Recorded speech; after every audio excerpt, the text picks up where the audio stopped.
नमस्कार। हर कहानी कुछ कहती है। आज की कहानी क्या कहती है तो चलिए सुनते हैं जगन्नाथ जी की लिखी कहानी मच्छर और पवन। एक बार कोई मच्छर किसी मनुष्य को काटकर उसका खून चूस रहा था। उसी समय तेजी से बहती हुई हवा ने उसे उड़ाकर दूर कर दिया।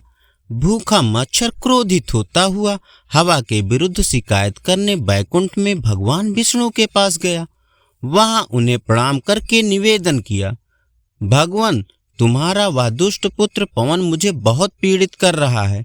इस कारण मैं संसार में भोजन प्राप्त नहीं कर पा रहा हूँ, क्योंकि भूख मिटाने में जिस किसी भी मनुष्य के पास जाकर उसके पैरों पर गिरता हूँ, प्रणाम करता हूँ, फिर पीछे से जाकर उसके पैर में डंक चुभाकर थोड़ा सा रक्त पीता हूँ, फिर गुंजन करता हूँ, ऊपर उसके कान के पास जाता हूँ, वहाँ धीरे धीरे अद्भुत कलरव करता हूँ, मधुर मधुर गाता हूँ।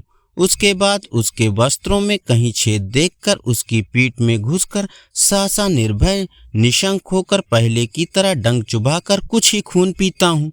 पर मेरी भूख की शांति से पहले ही तुम्हारा यह दुष्ट पुत्र पवन वहां आकर स्वयं या पंखे की सहायता से मुझे उड़ाकर भगा देता है।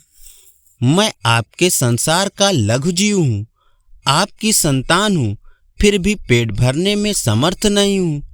आपने मेरी रचना की, जीवों का रक्त मेरे भोजन के रूप में निश्चित किया है, मुझे रक्तपान का कार्य दिया है।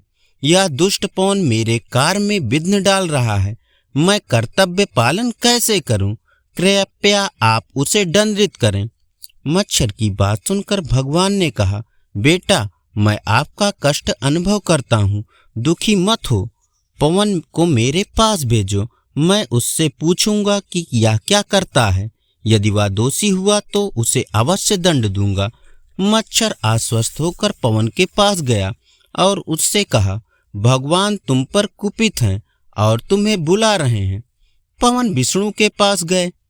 उसने सब ओर से साष्टांग दंडवत करके पूछा, भगवान क्या आज्ञा है?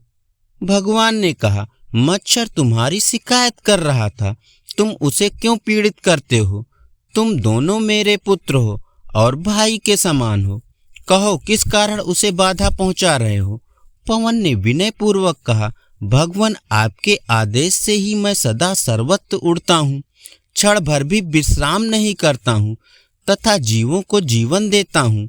मेरे चलने से ही जीव सांस लेते हैं और छोड़ते हैं, वायुमंडल साफ रहता है।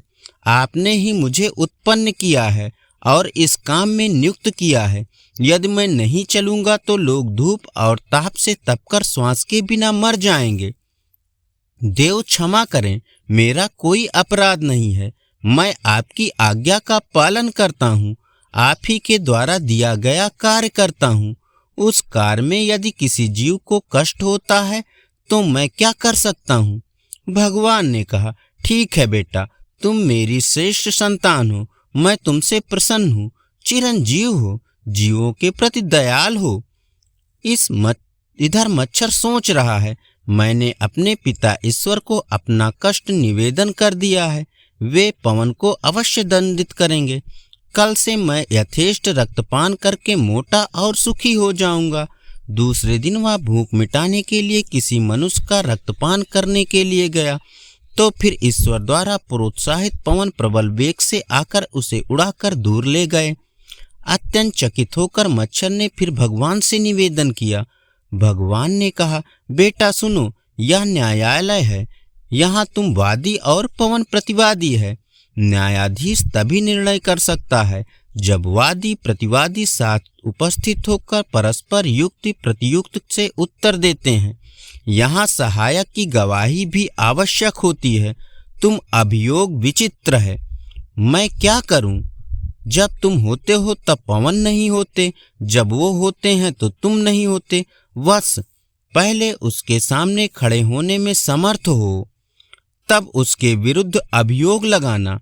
जिसके वित्त और बल समान होते हैं उनकी मैत्री और विवाद ठीक रहते हैं, बलशाली और निर्बल के नहीं।